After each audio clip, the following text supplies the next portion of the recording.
أيها الذين آمنوا صلوا عليه وسلموا تسليما اللهم صل وسلم وبارك عليه وعلى آله محمد أشرف الأعراب والأجم محمد خير من يمشي على قدمه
Rasulillah Muhammad bin Abdullah wa ala alihi wa sahbihi wa man wala. La haula wa la quwwata illa billah. Subhanaka la ilma lana illa ma 'allamtana innaka antal alimul hakim. Rabbi shrah li sadri wa yassir li amri wahlul 'uqdatam min lisani yafqahu qawli wasaddid lisani wahdi qalbi bijahin nabiyyi wa alihi wa sahbihi. Allahumma amrina bil ilm wa zayyina bil hilm wa akrimna bil taqwa wa jamilna bil afiyah. Allahumma 'allimna ma yanfa'una wanfa'na bima 'allamtana wa zidna ilman wa 'amalan wa fiqhan birahmatika wa judika ya arhamar rahimin. Ma'asyiral hadirin yang dirahmati oleh Allah Subhanahu wa taala, alhamdulillah, puji dan syukur kita panjatkan kehadiran Allah atas limpahan nikmat Allah karuniakan kepada kita. Salawat dan salam semoga tercurahkan kepada junjungan kita Nabi besar Muhammad sallallahu alaihi wasallam serta keluarga, sahabat dan pengikut setia beliau sampai akhir zaman. Mudah-mudahan kita semua kelak akan mendapatkan syafaat dari Rasul sallallahu alaihi wasallam pada hari kiamat nanti. Amin ya rabbal alamin. Ma'asyiral hadirin yang dirahmati oleh Allah Subhanahu wa taala, kembali kita akan membaca kitab Anzalnahu bil Haq yang ditulis oleh Syekh Adham Asy-Syarqawi yang memuat tentang cerita di zaman Nabi Muhammad SAW. Kemudian beliau menggali dan mencoba untuk mengambil pelajaran dari kisah-kisah tersebut. Adapun kisah yang akan kita sampaikan pada pertemuan kali ini adalah kisah yang berkaitan tentang rumah tangga Nabi Muhammad SAW. Di sini kita belajar bagaimana cara mengelola rumah tangga dengan baik, bagaimana menyelesaikan problem dan masalah yang kerap terjadi dalam rumah tangga kita. Karena hal yang wajar dan lumrah saat ada konflik, cekcok, perselisihan antara sepasang suami istri, dan itu pun terjadi dalam rumah tangga Nabi Muhammad SAW. Dan kita belajar bagaimana cara menyelesaikan masalah yang terjadi antara kita dengan pasangan. Kalau yang belum ada pasangan, insya Allah saat sudah dapat pasangan, sudah tahu cara menyelesaikan perselisihan antara pasangan suami istri. Disebutkan dalam riwayat, ketika istri-istri Nabi Muhammad SAW, mungkin kita sudah sering mendengar riwayat ini, tak apa diulang untuk menguatkan ingatan kita. Ketika istri Nabi Muhammad SAW menginginkan tambahan nafkah dari beliau, jadi istri-istri Nabi itu minta sama Nabi agar nafkah jatah yang biasa dihidup ditambah. Kemudian Nabi SAW tidak mampu memenuhi keinginan istri-istri beliau, dan tuntutan itu membuat Nabi SAW tertekan, sehingga membuat beliau SAW sedih dan murung karenanya. Dan disebutkan di sini, pada saat itu Nabi mengumpulkan istri-istri di rumah, sementara sahabat-sahabat berkumpul di masjid. Katik yang diizinkan untuk masuk ke rumah Nabi SAW.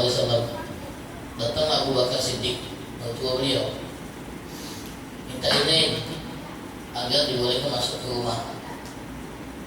Maka beliau pun diizinkan untuk masuk ke rumah oleh Nabi SAW. Tak lama datang Sayyidina Umar, minta izin untuk masuk. Beliau pun diizinkan oleh Nabi SAW masuk ke dalam rumah. Dan ketika dua sahabat utama ini masuk ke rumah Nabi, mereka berdua mendapati kondisi di rumah Nabi lagi hening, diam galau. Nabi diam, tak kata sepatah kata yang Nabi ucapkan. Dan istri-istri Nabi yang ada di sekeliling beliau juga diam, tak kata yang ngomong, hening. Karena memang waktu Nabi lagi terlibat perselisihan, beliau dengan istri lagi berselisih. Sayyidina Umar yang melihat kondisi yang seperti ini pengen mencairkan suasana. Beliau berkata dalam hati, aku akan buat Nabi SAW ketawa. Sungguh aku akan membuat Nabi SAW ketawa, paling tidak tersenyum.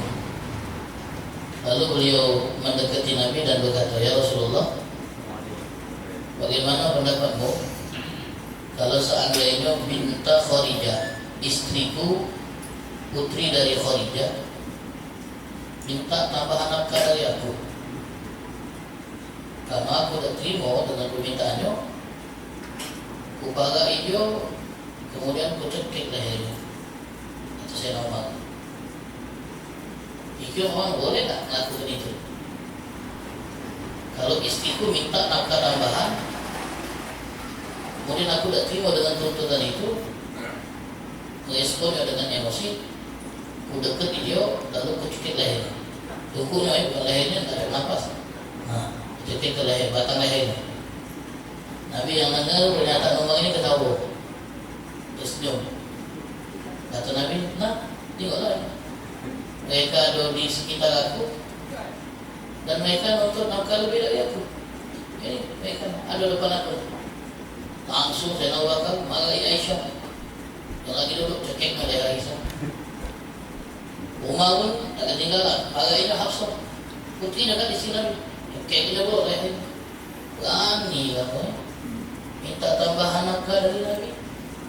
Jangan pernah minta sesuatu dari Nabi yang tidak beliau punya. Dimarahi anak-anaknya oleh Abu Bakar dan Umar. Kemudian setelah kejadian itu, Nabi pun bersumpah untuk tidak mendekati istrinya selama sebulan. Namanya ilah. Kalau dalam hukum fikih namanya ilah. Sumpah seorang suami untuk tidak menggauli istrinya. Itu cuma boleh sebulan. Jadi Nabi mengilah istrinya untuk tidak mendekati istrinya selama 1 bulan, tepatnya 29 hari.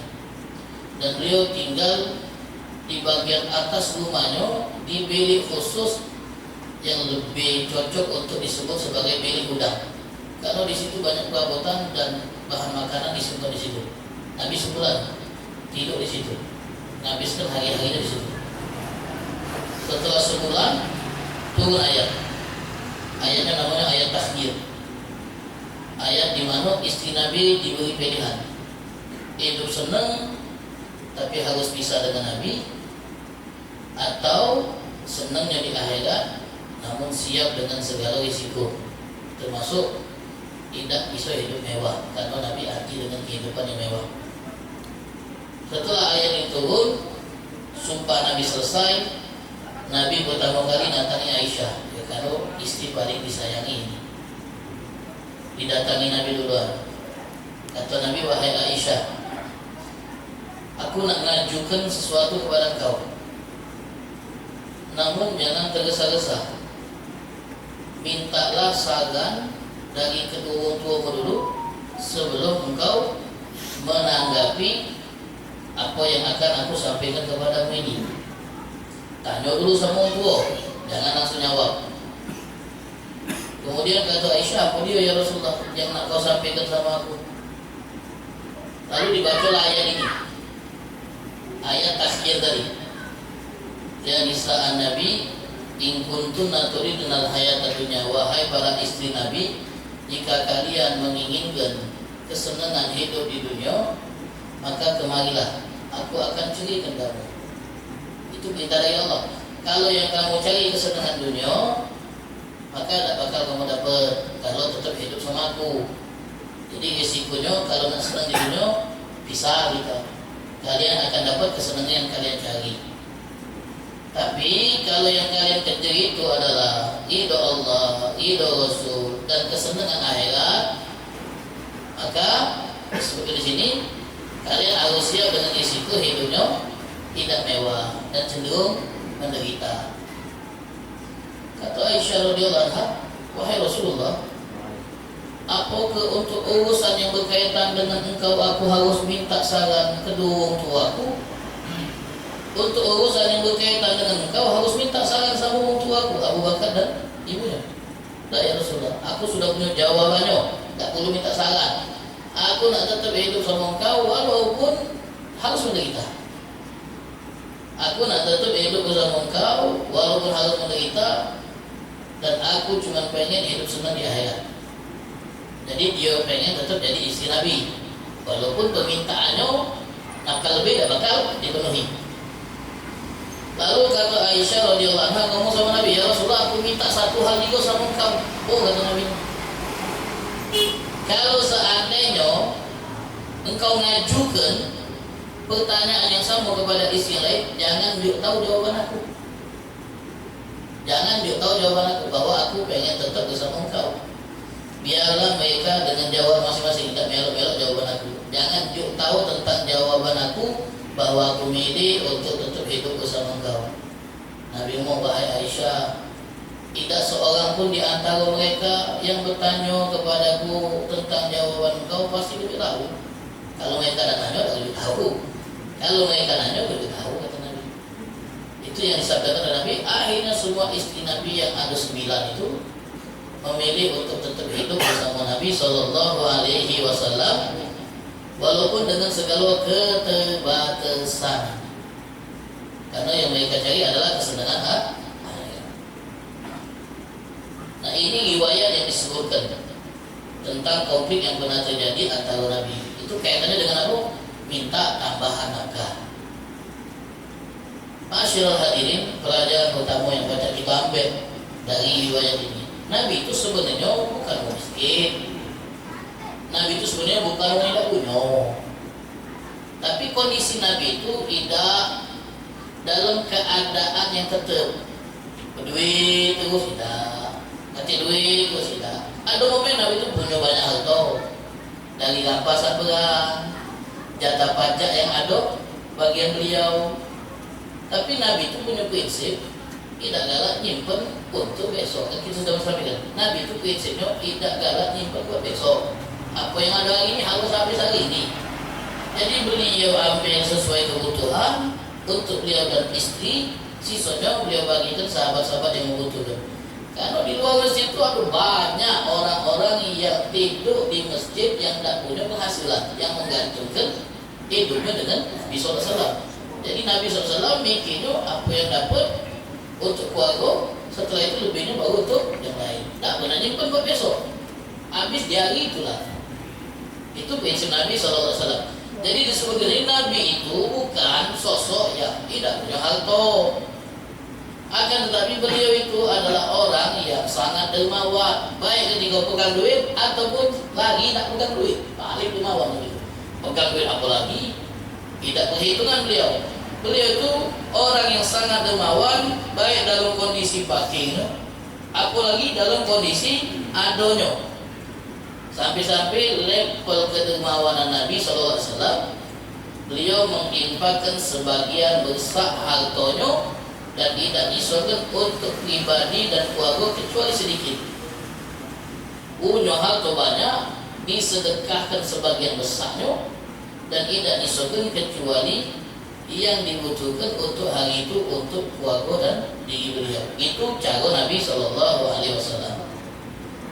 Nah, disitulah Ummahatul Mukminin, sisi Nabi nyasukkan kehidupan yang sempit.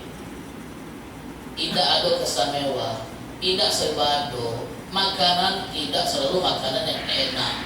Bahkan 2 bulan pernah makan cuma umur dan air. Jadi muncullah keinginan dari si Nabi ini pengen berubah keadaan itu.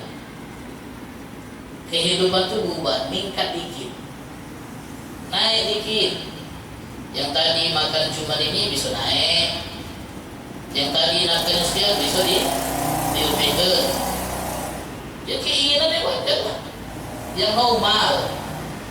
Wajar-wajar deh kalau ada orang yang minta tambahan dan pengen hidup lebih layak, wajar.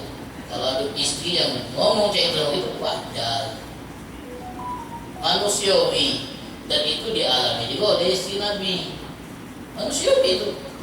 Bukan ini menunjukkan bahwa istri Nabi kurang bersyukur, tidak zuhud, tidak tawakal. Lama hidup sahabat itu sudah mereka tuh. Akhirnya pengen ada momen mereka tuh baca senang. Apalagi mungkin ketika Nabi lagi ada dapat lapasan belang, dapat kiriman hadiah dari raja-raja, pengen dia lebih sedikit. Tapi Nabi itu kadang-kadang mikir juga kebutuhan orang lain yang bergantung dengan beliau. Istri dijuk secukupnya, sisa untuk orang lain. Nah pas Nabi lagi ada, istri pengen, kalau baca lebih dikit ya, wajar kan? Wajar. Kita sebagai suami misalnya dapat bonus dari bos, tahu loh bini tadi itu ngomong dia, caknya hari ini boleh bonus dari bos, bacalah jalan-jalan, ada jalan-jalan ke kemarin, jadilah dia tahu itu. Kalau dia tahu, dengar dulu, dia tak apa-apa. Jangan kita bentak, jangan kita segak. Tak bersyukur ni yang kau ni jadi betina. Untunglah kau dia makan kau tu. Makin nak minta tambahan dulu. Jangan. Anak pernah nyampe dalam satu pengajian. Istri kita ini anak wong. Kita nikahi anak wong ini untuk kita jamin kehidupannya biar senang. Tumbe dia bapaknya. Yo biar aku bege. Yang nanggung biaya hidup dia. Dulu abah yang nanggung biaya hidup dia. Sekarang aku yang gantikan peran abah. Dulu aku yang dikendai oleh bulana ini abah penuhi. Akhirnya biar aku dulu yang menggantikan posisi itu. Kata kita ngomong sama mutua kan. Jadi isi itu tuh anak betina wong. Yang nak kita tanggung. Sebagaimana kalau ada lanang minta anak betina kita posisikan anak betina kita ya. Ada orang lanang ngomong, kami ini nak nikahi anak kamu, boleh tak?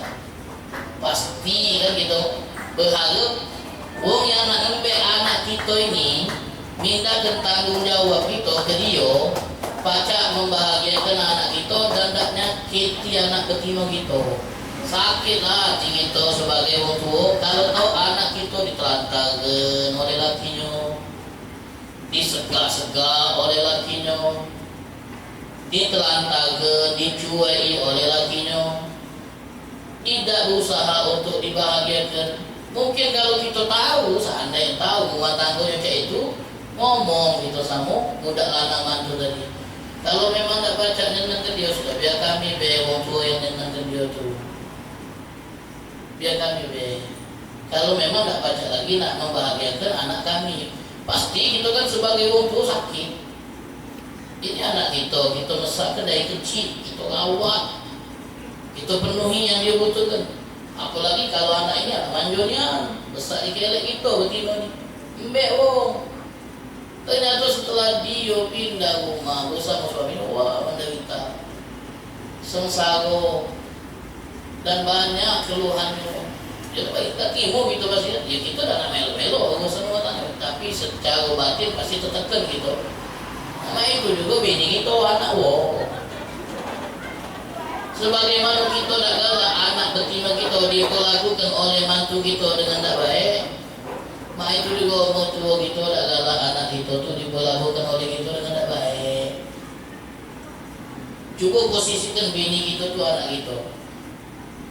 Kira-kira kalau anak kita diperlakukan oleh menantu kita seperti yang kita perlakukan dengan istri kita, kira tak kita?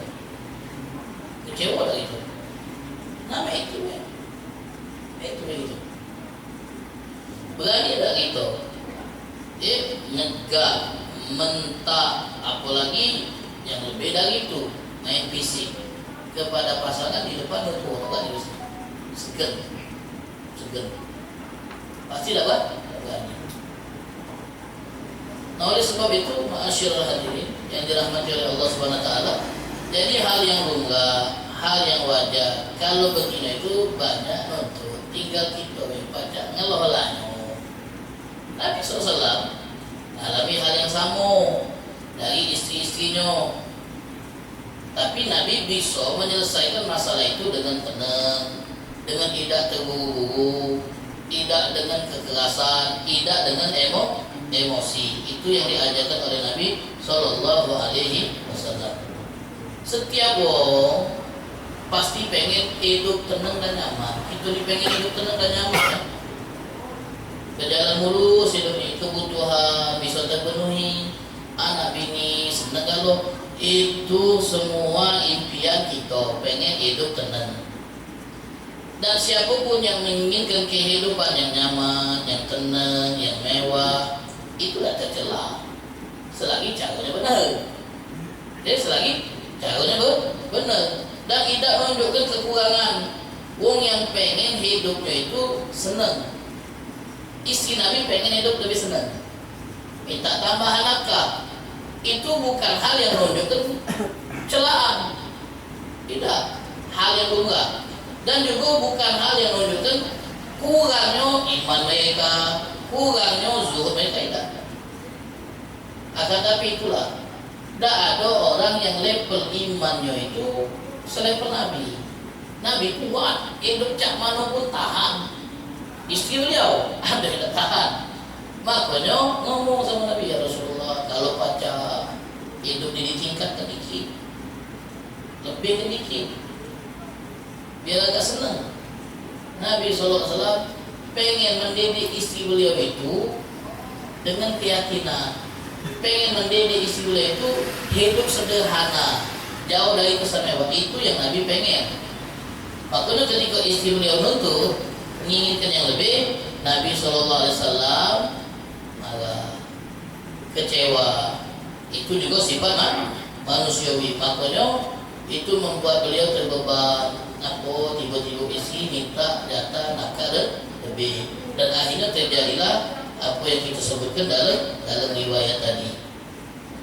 Itu pelajaran pertama. Jadi yang harus kita tekankan, apa yang diminta oleh istri Nabi bukan sebuah hal yang tercela, bukan menunjukkan kekurangan pada mereka. Kemudian di sini pelajaran yang kedua yang ditulis oleh pengarang kitab ini, al-haya al-khilafatuz zawjiyah taqaf fi kulli buyut. Perselisihan antara sepasang suami istri pasti pernah terjadi di tiap rumah tangga. Wong yang berumah tangga pasti ada momen dia berselisih dengan istrinya. Kami tidak pernah Ustaz berselisih dengan istri. Berapa tahun nikah? 2 tahun. Agak tunggu be. Jalan be dulu. Pasti ada bagi momen kau berselisih. Jadi perselisihan antara pasangan suami istri itu berpotensi terjadi pada setiap rumah tangga. Kita ini manusia. Ini kita manusia juga, bukan malaikat. Kita ini bukan malaikat yang tidak punya nafsu, tidak punya obsesi, tidak punya keinginan. Bini kita juga bukan bidadari yang nurut biar kata suami. Ada momen di mana dia botak, tidak menunjukkan sikap nurut lagi, wajar. Namun manusia itu punya keinginan, kemudian punya tabiat watak, punya mood yang dalam berubah. Mood kita ini berubah-ubah. Mood lagi bagus, senang bawaan. Mood lagi tidak bagus, bawaan nak marah ini. Jadi wajar ya, perubahan sikap dari setiap pasangan wajar. Woi, suami aku ni suami yang the best. Kata sikap betina cerita dengan kawan. Benanian marah. Selalu memenuhi apa yang aku butuhkan. Cerita sama kawannya. Bagian yang baik-baik dalam rumah tangganya. 2 tahun kemudian terdengar kabar ribut sampai dia lagi di rumah. Lu mengalami. Ada masanya itu. Kalau manusia dia punya watak, punya mood, punya keinginan. Kadang kalau dia menginginkan sesuatu kemudian dihalangi oleh istrinya, rontak dia, protes dia. Kenapa nak menghalangi keinginan aku, hobi aku. Kalau ada yang hobinya mancing, tiba-tiba bini nak pasti marah. Bininya punya hobi juga kita halangi, pasti dia gonta. Wajar, sifat manusia. Tapi cara kita mengelola emosi itulah yang paling penting. Jangan kalau kemarahan sesaat, akhirnya kita melakukan tindakan-tindakan yang akhirnya membuat kita nyesel. Apalah coba tindakan ini. Marah gitu sama bini. Tak bolehnya kita melakukan hobi kita. Misalnya mancing tadi ada hobi mancing misalnya marah gitu. Kau ni mancing tu, dikit-dikit metu. Kami ni tinggal tu. Marah, apa marah? Apa tangannya stick tadi? Metu dari rumah, pas balik nyesel. Tadi terlalu coba. Jadi itulah sifat manusia. Hidup ini sesenang apapun, maka normal kalau diselingi dengan momen-momen yang membuat kita menjadi tak nyaman. Hidup sesenang apapun, kita tengok ala kesenangnya hidup itu yang kita tengok. Yang tak tengok adalah momen-momen di mana mereka tak nyaman, momen-momen di mana mereka itu tertekan. Itu yang tak kita tengok. Nah, itulah hidup. Pasti ada fase-fasenya, fase senang, fase susah, suka dan duka. Sesenang apapun kehidupan maka termasuk hal yang normal jika diselingi dengan sebagian momen yang merusak kesenangan itu. Pasti ada. Walaupun dia tinggal di istana dengan fasilitas mewah, semua tersedia, pasti dia ada momen muat dia itu tertekan dengan hidup yang dia jalani. Konflik keluarga, tekanan dari keluarga, mak dia tertekan. Padahal begitu, Allah kalau mak hidup itu segala ada. Pengenlah aku menjalani hidup seperti yang dia jalani. Padahal kita tak tahu istilahnya itu bagian hidup dia yang membuat dia tertekan. Yang kita juga bagian rumahnya. Nah, jadi di sini disebutkan kehidupan sesenang apapun pasti akan diselingi dengan momen-momen tak menyenangkan. Kata beliau, kita ini tidak sedang menyerukan rumah tangga yang tidak ada konflik di dalamnya. Karena itu termasuk hal yang sulit. Rumah tangga yang tak ada konflik itu susah nak diwujudkan. Kalau ada rumah tangga yang selamat dari konflik, pasti rumah tangga Nabi. Pasti Nabi tak pernah ribut. Pasti tak ada konflik antara Nabi dengan istri-istrinya. Nabi SAW pernah marah dengan Aisyah, wajar. Pernah marah dengan istri lain, wajar. Marahnya marah wajar. Ketika melihat tindakan yang memang tidak wajar, marah yang wajar. Marah yang tidak berlebihan, dengan melampiaskan emosi marah tadi dengan misalnya memaki, ada benar Nabi memaki-maki istrinya, mencela, menghina, ada benar, menjelek-jelekkan istrinya, tidak ada tahu diri, tak becus, tak ajak ngurus rumah tangga, tak ajak jadi ibu, macam-macam betul kalau kalimat itu. Untung bukan mengumpat dengan nama binatang. Alhamdulillah. Jadi betul kalau umpatan tadi. Dijelek-jelekin bininya. Nah, ada benar Nabi SAW. Semarah-marahnya Nabi SAW, beliau akan tetap tenang. Kalau ada rumah tangga yang selamat dari perselisihan, maka rumah tangga Nabi dan sahabat-sahabatnya yang pasti tidak katil berselisihan. Tapi kata beliau, yang kami serukan adalah makna kita menyelesaikan perselisihan itu dengan bijaksana, tidak dengan reaksi yang berlebih-lebihan. Suatu hari, ini cerita yang sering kita dengar juga, dan kami mungkin pernah nyampe dari sini. Nabi ngunjungi putrinya Fatimah radhiyallahu anha. Saat Nabi sampai ke rumah, beliau melihat Fatimah lagi sendirian di jam-jam di mana biasanya Sayyidina Ali itu ada di rumah. Pas Nabi masuk, Fatimah lagi dewean. Nabi bertanya sebagai ayah yang baik, wahai Fatimah, mana Ali? Kata Fatimah, wahai ayah, kami tadi bertengkar. Bertengkar. Kemudian Ali keluar meninggalkan rumah untuk menenangkan suasana. Lalu Nabi memerintahkan si kaum, coba cari di mana keberadaan Ali. Setelah dapat laporan Sayyidina Ali di masjid, Nabi datang untuk menemui Sayyidina Ali bin Abi Thalib. Dilihat Sayyidina Ali lagi tidur di masjid dengan pipi yang langsung nempel dengan pelataran masjid yang masih tanah. Dekat oleh Nabi, dengan santun Nabi ngomong, "Kum ya Aba Turab, bangun wahai Ali." Bangunlah Sayyidina Ali bin Abi Thalib. Kemudian Nabi SAW yang ngusap tanah yang masih nempel di pipi Ali, saya mantu tadi, diusap oleh Nabi SAW.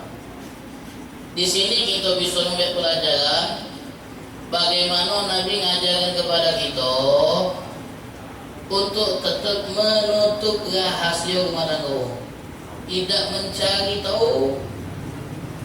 Istilahnya itu sebab yang membuat keluarga ini jadi bertengkar. Pas Nabi masuk, Fatimah aja tahu kami ribut, Sayyidina Ali keluar. Nabi tak nanya ribut masalah apa, tidak nanya. Tidak detail Nabi nanya masalah apa ni yang mau kamu ribut tu. Tak perlu. Yang penting kita tahu inti dari masalahnya mereka ribut dan Sayyidina Ali keluar karena keributan itu. Nabi tak tanya detailnya. Kalau zaman sekarang, aku dengar kau ribut dia sama lelaki kau. Ribut hobi kita ini. Kau dia mana kau? Tahu lah, terdengar tetangga kita. Aku kau ribut tu, nanya pula. Dino sekarang ngaji pula dia tahunya. Iyo, aku minta pergi sepeda listrik, tak boleh minum. Awak dia banyak duit, pelitnya memang lelaki. Katanya pula lelaki yang tadi. Katanya pula lelaki yang tadi. Itulah hadirin yang dirahmati oleh Allah. Kami pernah menemukan sebuah tulisan yang menyatakan umumnya perkumpulan emak-emak itu ngomongi laki. Emak-emak kalau kumpul ngomongi laki, baik ngumpul langsung atau kumpul di grup-grup WA. Kalau sudah kumpul biasanya ngobroli lakinya. Memang bahasan awal tidak tentang itu, agak nyempet-nyempet mulai dan itu masalah keluarga, pribadi dan privasi. Waliyadzubillah.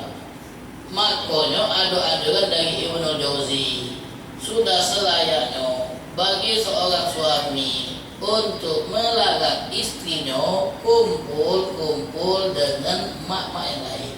Kalau memang bukan momennya dia, tak mana, aku masih bulan, ada kawan nak kumpul, tak usah begitu.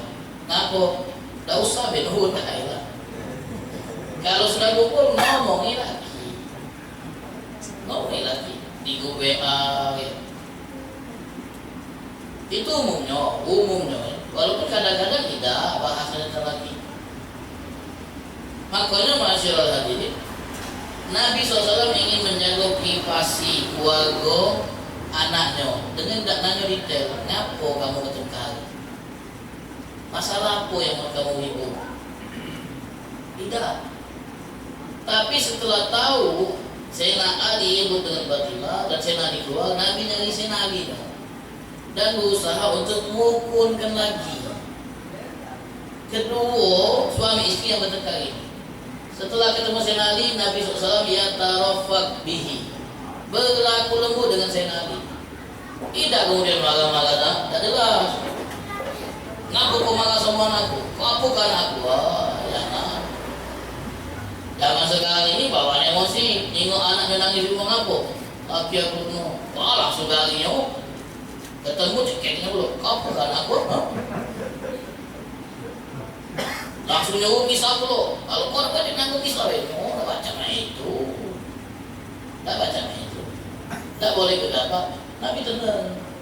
Yastardihi, Kemudian ngipuk Senalina supaya tidak lagi marah dengan istrinya yang merupakan anak Nabi. Tenang Senali, damai suasana hatinya, tidak marah lagi, balik langsung lakong, saling senyum. Dan di kejadian ini Senali pun mengajarkan kepada kita cara bertengkar yang baik. Ibu dengan bini, emosi jangan dilampiaskan, langsung tinggalkan tempat, nyari tempat yang tenang. Waktu itu saya lagi menemukan tempat yang tenang, masjid pula. Masjid kita mungkin langgar musimu, langgar si kapal lewat, atau di langgar asgar tuh rumah di gunung yang muslim, misalnya lain. Carilah yang bisa menenangkan pikiran kita dan meredam emosi kita. Ke rumah kawan, tak apa-apa. Jangan situ tapi buat nyari ketenangan bela rumah kawan. Jadi cara kita meredam emosi atau dengan nyalurkan hobi tadi apa nih main kabela misalnya baik, misalnya cari yang bisa menenangkan dan meredam emosi. Itu cara Nabi. Beliau lari ke masjid itu ada orang memang cara dia menyelesaikan masalah itu mending tinggal video pakai tidur luar rumah aja. Masih ngoceh tidur biarlah. Tak perlu ditanggapi. Kita nih kalau ribut jangan seperti ayam belago. Sikok ngoceh, sikok nyawab, ini ngoceh, ini nyawab, saling sahut. Bini ngepek, itu nyawab, itu buluk marah, bini nyawab, sudah kelar. Tinggal cari siapa yang menang. Yang kita cari saat ribut bukan siapa menang, siapa kalah, siapa yang galak-galak, dan melepas sikap egois. Kalau sama-sama egois, tidak galak-galak, tidak ketemu jalan tengah, ribut terus. Cari yang galak-galak. Oh, dah baca aku ni laki harus menunjukkan kewibawaan, tak boleh ngalah sama betina. Betina yang mesti ngalah minta maaf. Kata betina, kita ingat kamus betina tu apa? Tak galak minta maaf betina tu. Kecuali lembaran itu kan. Betina tu susah nak minta maaf, ngakui kesalahan. Nanti dia maaf tu susah ni dia. Kita dah galak, minta maaf dulu nanti kau selesai. Tak apa-apa ngalah.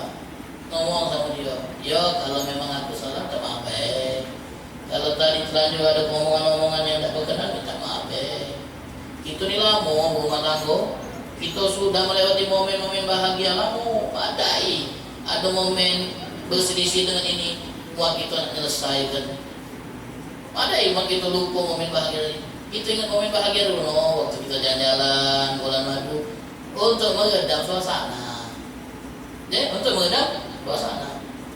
Jadi tidak boleh kita melupakan momen kita bersama dengan pasangan yang lama sudah kita lewati. Gara-gara perselisihan sesaat kita melupakan semua itu.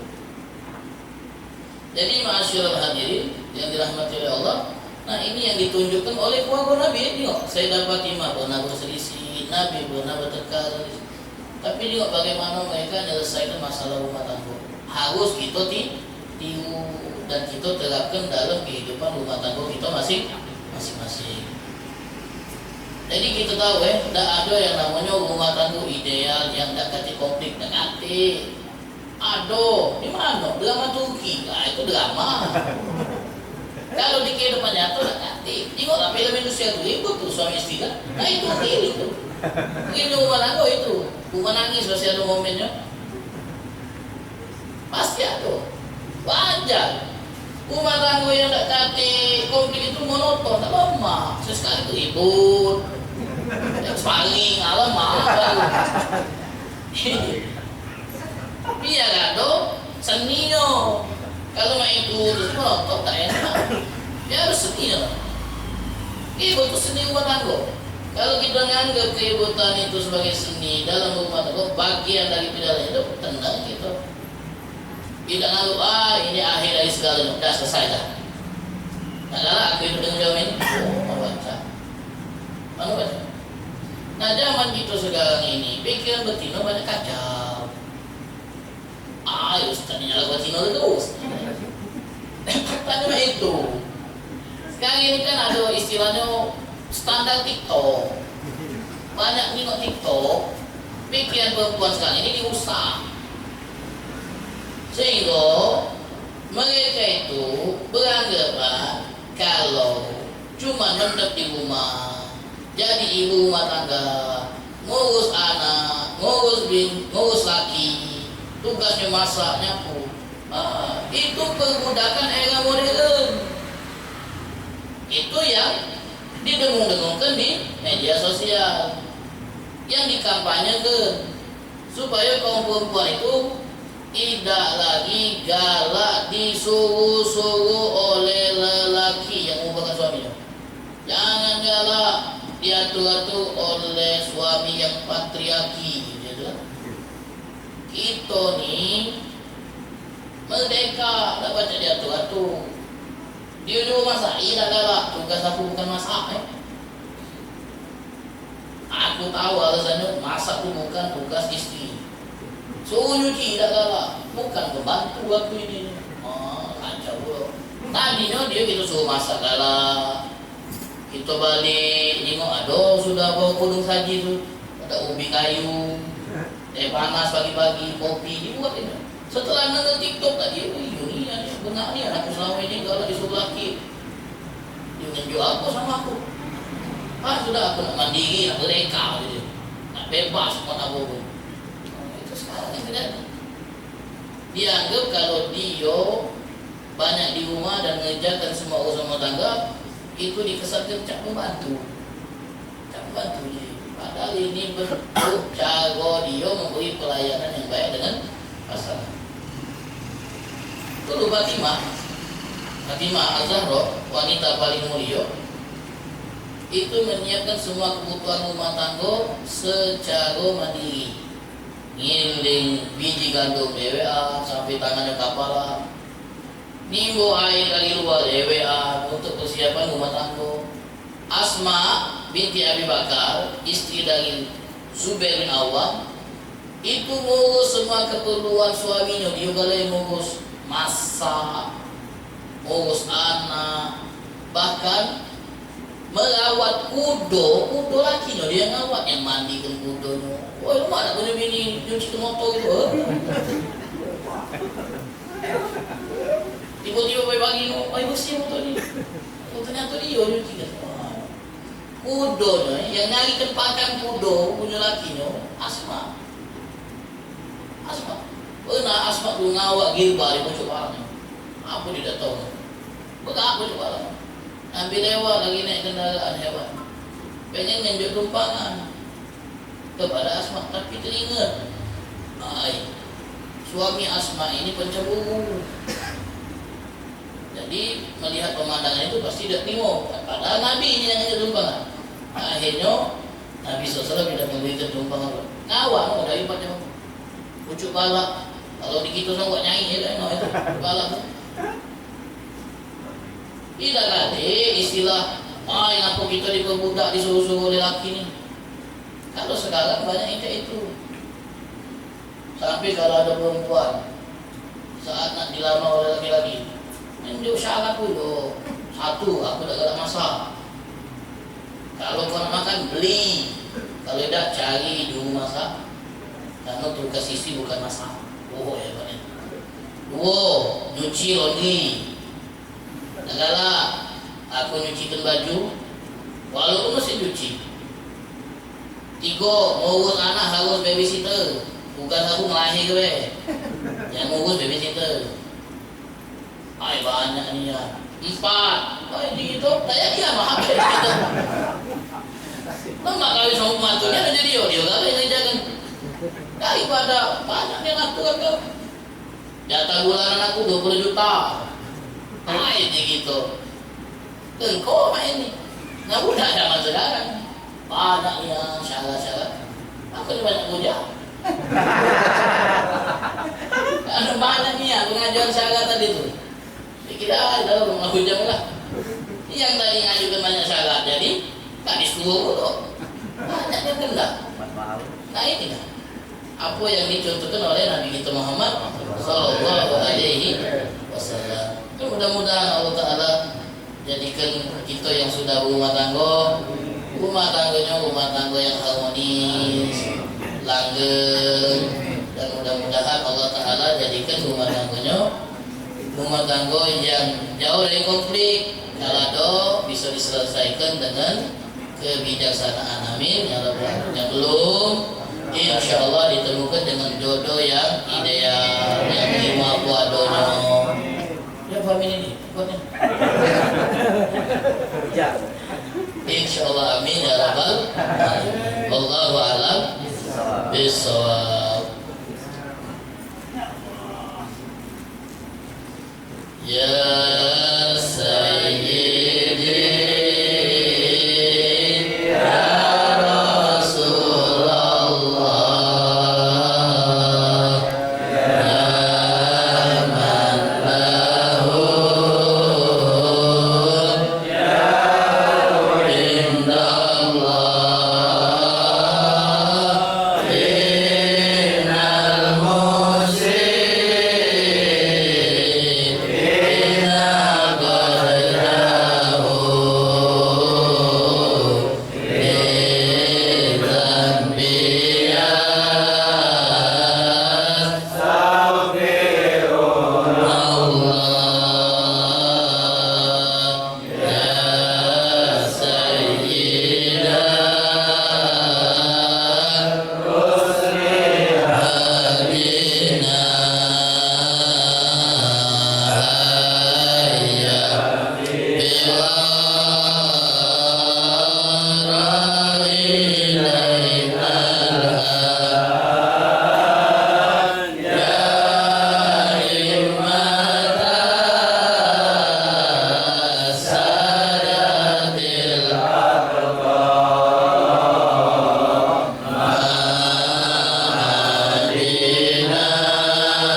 يرضي حاجاتنا حاجات والدينا حاجات مشايخنا حاجات مشايخنا بدعاء وأن الله يشفي أمراضنا وأمراض من له الحق علينا وأمراض خصوصا شريف رضوان بنت أحمد المريض الله يشفيها شفاء عاجلا شفاء لا يغادر سقما ولا ألما ونهدي ثواب هذه القراءة إلى أرواح شريفة رقية بنت أحمد مهدر بشار الشيخ من علي بشار شريفة نور بنت الشيخ بشار شريفة نجاة يون بنت الشيخ بن شهاب شريفة منيرة بنت عبد الرحمن بن شهاب شريفة نعمة بنت حامد بن شهاب وأحمد بن سالم الكر وشريفة بدرية بنت شيخ بن شهاب الله يغفر لهم ويرحمهم ويسكنهم الجنة برحمته وإلى حضرة النبي محمد الفاتحة بسم الله الرحمن الرحيم الحمد لله رب العالمين اهدنا الصراط المستقيم صراط الذين أنعمت عليهم بسم الله الرحمن الرحيم الحمد لله رب العالمين اللهم صل وسلم على سيدنا محمد وعلى آل سيدنا محمد اللهم اهدنا بهداك وجعلنا ممن يزداد برضاك ولا تهلنا ولا سواك ولا تجعلنا ممن خالف أمرك وعصاك وحسبنا الله نعم الوكيل لا حول ولا قوة إلا بالله العلي العظيم وصلى الله على سيدنا محمد النبي الأمي وعلى آله وصحبه وسلم الحمد لله رب العالمين.